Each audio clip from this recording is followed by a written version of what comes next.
வணக்கம் நண்பர்களே. இன்னைக்கு நான் பேச போற விஷயம் உங்க வாழ்க்கையில என்னைக்காவது ஒரு நாள் நீங்க தூங்க முடியாம தவிச்ச ஒரு ராத்திரிய பத்தினது. உங்க நெஞ்ச தொட்டு நேர்மையா சொல்லுங்க. ஏதோ ஒரு கல்யாண வீடோ இல்ல சொந்தக்காரங்க சேர்ந்து இருக்கிற ஒரு விசேஷமோ இல்ல உங்க ஆபீஸோ எல்லாரும் கூட்டமா சிரிச்சு பேசிட்டு இருக்கும்போது திடீர்னு ஒருத்தர் உங்களை பார்த்து உங்க வறுமையையோ உங்க உருவத்தையோ இல்ல உங்க வேலையையோ அசிங்கப்படுத்துற மாதிரி ஒரு வார்த்தைய நக்கலா சொல்லி இருப்பாரு. சுத்தி இருந்த எல்லாரும் உங்களை பார்த்து கைத்தட்டி சிரிச்சிருப்பாங்க. அந்த நிமிஷம் உங்களுக்கு எப்படி இருந்துச்சு?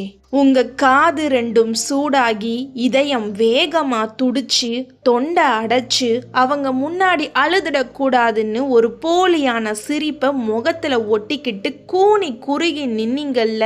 அங்க அவங்கள எதிர்த்து ஒரு வார்த்தை கூட உங்களால பேச முடியல. ஆனா அன்னைக்கு ராத்திரி உங்க தலையணையில முகத்தை வச்சுக்கிட்டு, ஏண்டா எனக்கு இந்த நிலைமை, நான் அப்பவே அவனுக்கு இப்படி பதில் சொல்லி இருக்கணுமோ, அப்படி அரைஞ்சிருக்கணுமோன்னு உங்களை நீங்களே நொந்துக்கிட்டு கண்ணீரோட தூங்காம தவிச்சிங்கல்ல. அந்த வலியை விட ஒரு கொடூரமான வலி இந்த உலகத்துல கிடையாது. என் அன்பு சொந்தங்களே, உங்க வறுமையை பார்த்தோ உங்க படிப்பை பார்த்தோ உங்க குடும்ப சூழ்நிலைய பார்த்தோ உங்களை யாராவது அசிங்கப்படுத்தி இருந்தா அந்த அவமானத்தால நீங்க பாத்ரூம்குள்ள போய் தனியா கதறி அழுதுருந்தா ஒரு நிமிஷம் இந்த வீடியோவை பாஸ் பண்ணுங்க. இப்பவே இந்த வீடியோவுக்கு ஒரு லைக் பண்ணிட்டு நம்ம சேனலை சப்ஸ்கிரைப் பண்ணுங்க. அப்படியே கமெண்ட்ல வந்து ஆமா நான் இந்த வலியை அனுபவிச்சிருக்கேன் அப்படின்னு பதிவு பண்ணுங்க. ஏன்னா இந்த உலகத்துல நீங்க மட்டும் தனியா கஷ்டப்படல, உங்களை மாதிரி அவமானப்பட்ட லட்சக்கணக்கான பேர் இங்க இருக்காங்கன்னு நீங்க தெரிஞ்சுக்கணும். லைக் பண்ணிட்டீங்களா? இப்போ நிமிர்ந்து உட்காருங்க. அன்னைக்கு அவங்க முன்னாடி நீங்க அசிங்கப்பட்டு நின்னீங்க.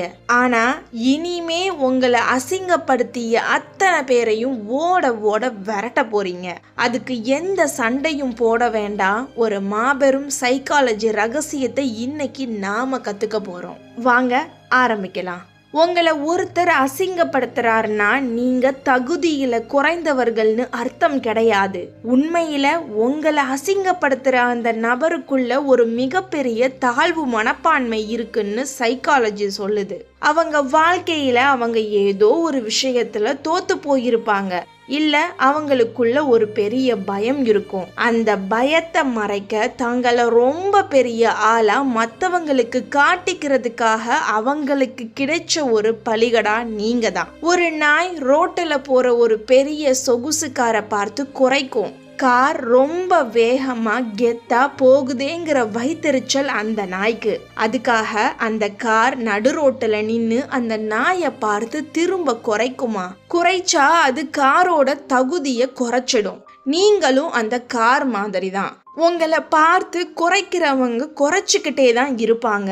அவங்களுக்கு பதில் சொல்றேன்னு நீங்க இறங்கி போனா உங்க தரம் தான் குறையும். இது உங்களுக்கு இன்னும் ஆழமா புரிய வைக்க கார்த்திக்னு ஒரு பையனோட கதைய சொல்றேன். கார்த்திக் ஒரு நடுத்தர குடும்பத்து பையன். ரொம்ப கஷ்டப்பட்டு வேலை தேடிட்டு இருந்த நேரம் ஒரு நாள் அவனோட பணக்கார மாமா வீட்டு விசேஷத்துக்கு தன்னிடம் இருந்ததிலேயே ரொம்ப சாதாரணமான ஒரு சட்டைய போட்டுக்கிட்டு போயிருந்தான். அந்த மாமாவுக்கு கார்த்திகை பார்த்தாலே பிடிக்காது. எல்லாரும் சாப்பிட்டுட்டு இருக்கும்போது அந்த மாமா சத்தமா எல்லாரும் கேட்குற மாதிரி, ஏன்பா கார்த்திக் இன்னும் வேலை வெட்டி இல்லாம ஊரை சுத்திட்டு இருக்கியா? உங்க அப்பன் காசை அழிச்சிட்டு இப்படி பிச்சைக்கார மாதிரி வந்து நிக்கிறியே, உனக்கெல்லாம் ரோஷமே இல்லையா அப்படின்னு அசிங்கப்படுத்துறாரு. சுத்தி இருந்த 10 பேரும் கார்த்திகை பார்த்து சிரிக்கிறாங்க. கார்த்திக்கு நெஞ்ச கத்தியால குத்துன மாதிரி இருந்துச்சு. அவனுக்கு கோபம் தலைக்கு ஏறுச்சு. சட்டைய பிடிச்சு அடிக்கலாம்னு தோணுச்சு. ஆனா கார்த்திக் என்ன பண்ணான் தெரியுமா? ஒரு செகண்ட் கண்ணை மூடி ஒரு பெரிய மூச்சு வாங்கிட்டு அந்த மாமாவை நேருக்கு நேரா பார்த்து ஒரு சின்ன சிரிப்போட அட்வைஸுக்கு ரொம்ப தேங்க்ஸ் மாமா அப்படின்னு ரொம்ப கூலா சொல்லிட்டு அந்த இடத்த விட்டு அமைதியா கிளம்புனான். அந்த மாமாவுக்கு ஒரு நிமிஷம் ஒண்ணுமே புரியல. இவன் கத்துவான்னு பார்த்தா இப்படி சொல்லிட்டு போறானேன்னு அவருக்கு ஈகோ ஹர்ட் ஆயிடுச்சு. அன்னைக்கு அந்த வீட்டை விட்டு வெளியே வந்த கார்த்திக் அடுத்த 3 வருஷத்துக்கு அந்த சொந்தக்காரங்க கண்ணுலயே படல. கோஸ்ட் மோடுக்கு போயிட்டான். ராத்திரி பகலா அவனோட பிசினஸ்ல உழைச்சான். 3 வருஷம் கழிச்சு அதே மாமா வீட்டு இன்னொரு விசேஷத்துக்காக தான் சொந்தமா வாங்கின 20 லட்சம் ரூபாய் கார்ல போய் இறங்கினான் கார்த்திக். கார்ல இருந்து அவன் கெத்தா இறங்கி வந்தப்போ அன்னைக்கு சிரிச்ச அதே 50 பேரும் வாய பிளந்து நின்னாங்க. அந்த மாமாவுக்கு கையும் உடல காலும் உடல. கார்த்திக் அதே சின்ன சிரிப்போட உள்ள போய் அந்த மாமா தொல்லை கை போட்டு, எப்படி இருக்கீங்க மாமா, எல்லாம் உங்க ஆசீர்வாதம் தான்னு சொல்லிட்டு வந்தான் பாருங்க. அதுதான் மரண அடி. அந்த மாமா அன்னைக்கு ராத்திரி முழுக்க தூங்கி இருக்கவே மாட்டாரு. ஒரு வார்த்தை கூட தப்பா பேசாம கார்த்திக் அவரை ஓட ஓட விரட்டனா. என் அன்பு நண்பர்களே, நீங்களும் கார்த்திக் மாதிரி மாறணுமா? உங்களை அசிங்கப்படுத்தியவங்க முன்னாடி நீங்க எப்படி ரியாக்ட் பண்ணணும்? இதோ உங்களுக்கான 5 அதிரடி ரூல்ஸ். 1. மரண அமைதி என்னும் பிரம்மாஸ்திரம். யாராவது உங்களை கூட்டத்துல வச்சு அசிங்கப்படுத்திட்டா உடனே கோபப்பட்டு கத்தாதீங்க. அதே மாதிரி அழுதுகிட்டு ஓடவும் ஓடாதீங்க. அவங்க எதிர்பார்க்கிறதே உங்களோட அந்த ரியாக்ஷன் தான். அதுக்கு பதிலா உங்களை அசிங்கப்படுத்தின அந்த நபரோட கண்ணை நேருக்கு நேரா ஒரு 3 செகண்ட் எந்த உணர்ச்சியும் இல்லாம ஆழமா பாருங்க.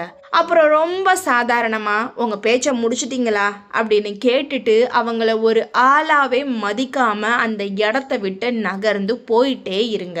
இந்த மரண அமைதி இருக்கே, இது அவங்க மூளையில மிகப்பெரிய குழப்பத்தை உருவாக்கும். என்னடா இவன் நம்ம இவ்வளவு அவமானப்படுத்தியும் எந்த ரியாக்ஷனும் இல்லாம கெத்தா போறானே அப்படின்னு அவங்களுக்கே அவங்க மேல ஒரு சந்தேகம் வரும். அவங்க உங்களை அசிங்கப்படுத்த வீசின வலையில நீங்க சிக்காம விலகி போறீங்கன்னு அவங்களுக்கு புரியும் போது அவங்க ஈகோ சுக்கு நூறா உடைஞ்சு போகும். அமைதிதான் ஒரு முட்டாளுக்கு நீங்க கொடுக்கக்கூடிய மிகப்பெரிய தண்டனை. 2. காணாமல் போங்கள். உங்களை ஒருத்தரை அசிங்கப்படுத்திட்டா அடுத்த செகண்ட் அவங்க கண்ணுல இருந்தும் அவங்க ரேடார்ல இருந்தும் காணாம போயிடுங்க. வாட்ஸ்அப்ல போய் நான் தனி மரமா நிக்கிறேன், துரோகம் வலிக்குதுன்னு சோகமா ஸ்டேட்டஸ் வைக்கிறது, இல்ல ஒரு நாள் நான் சாதிப்பேன்னு சினிமா டைலாக் வைக்கிறதையெல்லாம் முதல்ல நிறுத்துங்க. உங்களை பத்தின எந்த ஒரு இன்ஃபர்மேஷனும் அவங்களுக்கு கிடைக்கவே கூடாது.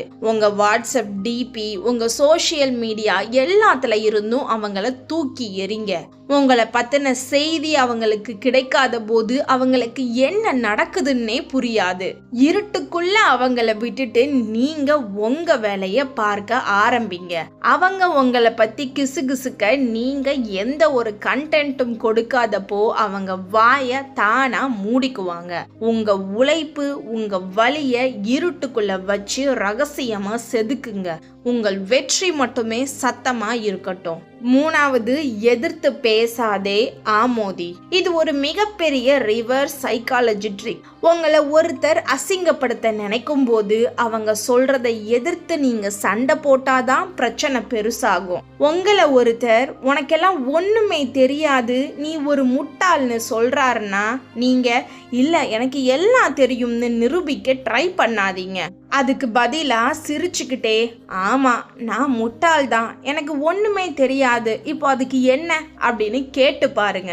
அவங்க சொல்றத நீங்க ரொம்ப கேஷுவலா ஏத்துக்கும் போது அவங்க கையில இருக்கிற ஆயுதம் தானா கீழே விழுந்துடும். அவங்க உங்களை சீண்டி பார்த்து நீங்க கோபப்படுறத ரசிக்கணும்னு வருவாங்க. ஆனா நீங்க ஆமா நான் கருப்பு தான், ஆமா நான் ஏழை தான், ஆமா நான் வேலை இல்லாம தான் இருக்கேன் அப்படின்னு எந்த தயக்கமும் இல்லாம சொல்லும் போது அடுத்து என்ன பேசுறதுன்னு தெரியாம அவங்க வாய் அடைச்சு போய் அசிங்கப்பட்டு நிப்பாங்க. 4. உங்களை நீங்களே செதுக்குங்கள். உங்களை ஒருத்தர் அசிங்கப்படுத்தின பிறகு அதே பழைய ஆளா நீங்க இருக்க கூடாது. உங்க தோற்றத்தை மாத்துங்க, நல்லா ட்ரெஸ் பண்ணுங்க, ஜிம்முக்கு போங்க, முடி திருத்துங்க, நிமிர்ந்து நடங்க. ஒரு அறைக்குள்ள நீங்க நுழைஞ்சா உங்களை சுத்தி ஒரு பாசிட்டிவான ஒளிவட்டம் இருக்கணும். நீங்க அழுக்கா சோகமா தலைய குனிஞ்சுக்கிட்டு இருந்தாதான் உங்களை திரும்ப திரும்ப அசிங்கப்படுத்துவாங்க. வெற்றி அப்படிங்கிறது வெறும் பேங்க் பேலன்ஸ் மட்டும் இல்லை. நீங்க உங்களை எப்படி இந்த உலகத்துக்கு முன்னாடி கொண்டு போய் நிறுத்துறீங்க அப்படிங்கிற உங்க கெத்துல தான் இருக்கு. உங்க முதுகுத்தண்டை நேராக்கி கண்ணை பார்த்து பேச பழகுங்க. உங்களுக்குள்ள அறிவை வளர்த்துக்கோங்க. நிறைய படிங்க. நீங்க உங்களை மதிக்க ஆரம்பிக்கும் போது இந்த உலகமே உங்களை பார்த்து பயந்து உங்களை மதிக்க ஆரம்பிக்கும். 5வது, வெற்றி என்னும் மாபெரும் சவுக்கடி. உங்களை அவமானப்படுத்தினவங்களை நீங்க நிஜமாவே பழி வாங்கணுமா? அவங்கள ஓட ஓட விரட்டணுமா? அதுக்கு ஒரே ஒரு வழிதான் இருக்கு. உங்க வாழ்க்கையில நீங்க தொட போற மாபெரும் வெற்றி. வறுமைய சொல்லி அசிங்கப்படுத்தினவன் முன்னாடி ஒரு பெரிய சாம்ராஜ்யத்தை உருவாக்குங்க. படிப்பை சொல்லி கேவலப்படுத்தினவன் முன்னாடி ஒரு உயர்ந்த பதவியில போய் உட்காருங்க. நீங்க அழுதுகிட்டு தோத்து போய் ஒரு மூலையில உட்கார்ந்திருந்தா உங்களை அசிங்கப்படுத்தினவன் ஜெயிச்சுட்டான்னு அர்த்தம். அந்த சந்தோஷத்தை அவனுக்கு கொடுக்க போறீங்களா? நீங்க சாதிக்கிற அந்த ஒரு வெற்றி உங்களை அசிங்கப்படுத்தின 1000 பேரோட முகத்துல அறையிற செருப்படி. அன்னைக்கு உங்களை பார்த்து சிரிச்சவங்க எல்லாரும் நாளைக்கு உங்க அப்பாயின்மெண்ட்காக வெளியே காத்துக்கிட்டு நிக்கணும். அதுதான் நீங்க அவங்களுக்கு கொடுக்கிற மரண அடி. உறவுகளே, கடைசியா ஒன்னு சொல்றேன். இதை உங்க மனசுல ஆழமா பதிய வச்சுக்கோங்க. உங்களை யாராவது அசிங்கப்படுத்திட்டா கடவுளே ஏன் எனக்கு இந்த நிலைமைன்னு புலம்பாதீங்க. உண்மையில உங்களை அசிங்கப்படுத்தின அந்த நபருக்கு நீங்க நன்றி சொல்லணும். ஏன்னா அவங்க மட்டும் அன்னைக்கு உங்களை அசிங்கப்படுத்தலைன்னா உங்களுக்குள்ள தூங்கிக்கிட்டு இருந்த அந்த சிங்கம் எப்பவுமே முழிச்சிருக்காது. அந்த அவமானம் தான் உங்களுக்கான ஆக்சிஜன். அந்த வலி தான் உங்களுக்கான பெட்ரோல். அந்த கோபத்தை ஆக்கப்பூர்வமா மாத்துங்க. உங்களை அசிங்கப்படுத்துறவங்களை பத்தி யோசிச்சுக்கிட்டே உங்க நிகழ்காலத்தை அழிக்காதீங்க. இன்னைக்கு நீங்க சிந்திய ஒவ்வொரு சொட்டு கண்ணீருக்கும் நாளைக்கு இந்த உலகம் உங்களுக்கு எழுந்து நின்று சல்யூட் அடிக்கணும். நெஞ்ச நிமிர்த்துங்க, கைய சுருட்டுங்க, களத்துல இறங்க. உங்களை அசிங்கப்படுத்தினவங்க உங்க பேரை கேட்டாலே இனிமே ஓட ஓட ஒளியணும். இனிமே எவன் என்ன சொன்னாலும் எவன் உங்களை பார்த்து சிரிச்சாலும் உங்க முடிவுல இருந்து நீங்க பின்வாங்க மாட்டீங்கன்னு ஒரு வைராகியம் வந்திருந்தா கமெண்ட்ல போய் ஐ எம் அன்பிரேக்கபிள் அப்படின்னு கெத்தா டைப் பண்ணுங்க. உங்களோட இந்த முதல் மாற்றத்துக்கு நான் சல்யூட் அடிக்கிறேன். நீங்க ஆரம்பத்துல லைக் பண்ணலனா இப்போ லைக் பண்ணுங்க. ஏன்னா இந்த வீடியோ உங்களை மாதிரி அவமானப்பட்டு ஒரு மூலையில அழுதுட்டு இருக்கிற யாரோ ஒருத்தருக்கு கண்டிப்பா தேவைப்படும். அவங்களுக்கு இதை ஷேர் பண்ணுங்க. உங்க வாழ்க்கையை அடுத்த கட்டத்துக்கு போக நம்ம சிந்திக்க சில நிமிடம் சேனலை மறக்காம சப்ஸ்கிரைப் பண்ணுங்க. யோசிங்க, திட்டமிடுங்க, ஒரு சிங்கமா வாழுங்க. இன்னும் அடுத்த ஒரு பவர்ஃபுல் மோட்டிவேஷனல் வீடியோல சந்திக்கிறேன். அதுவரை சிந்திப்போம், செயல்படுவோம். நன்றி.